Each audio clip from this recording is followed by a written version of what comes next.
It was in the winter of 2022 when I was first tasked with dealing with the international organized crime ring known as PFAS.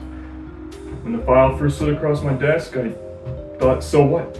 Better detectives than me have been on this case for 50 years now, and there's already plans in place to capture these usual suspects and bring them to justice.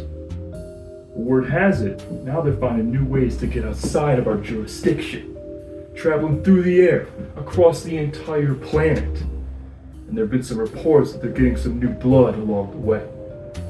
Now it's my job to find out who these new boys are and how we can find them so that the boys in blue can bring them to justice. Problem is, I don't have much to go off of right now, just some blurry photos at best. Now Chief thinks as they go through the air, something's happening that's transforming them. Damn. Well, I better get started by looking at what they can even do up there, what resources they have.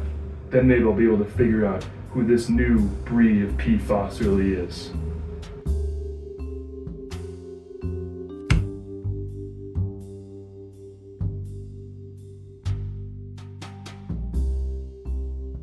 Alright, Dooley, what you got for me? Here you go, Chief. Found some clues with our simulations. One of the first things we wanted to look at was what happens to the short, medium, and longer PFAS in the air. We know that in solution, the longer ones react faster. So what I did was I measured the activation energy as a function of how long the chain was. And what I found was that it basically stays the same, unlike what we see in water. So, there may be more short chain compounds. Big deal. What else you got for me? Okay, the next thing we noticed was that the head groups take more energy to react than the side chains. What that means is if a molecule has a hydrogen somewhere else to take away, the reaction will take place there. And that's a big deal because in solution and on surfaces, the reaction always takes place at the head group. That's the key difference between those phases and the atmosphere. That's more like it.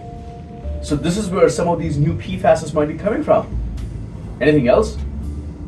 Okay, the last big thing we found is that when we add something onto our chain, the reactivity goes down a little bit, but it's not enough to really convince us for sure that this is an important effect. We know these ones are in the air, but we can't say for sure that they're reacting any faster than normal. Alright, great job, Michael.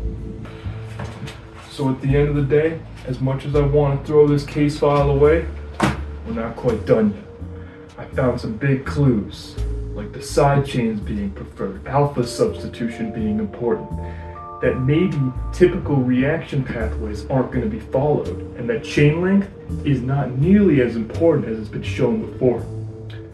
This means there could be PFAS we've never seen, PFAS we've never even thought of before lurking out there. But at least we have an idea of one step along the way.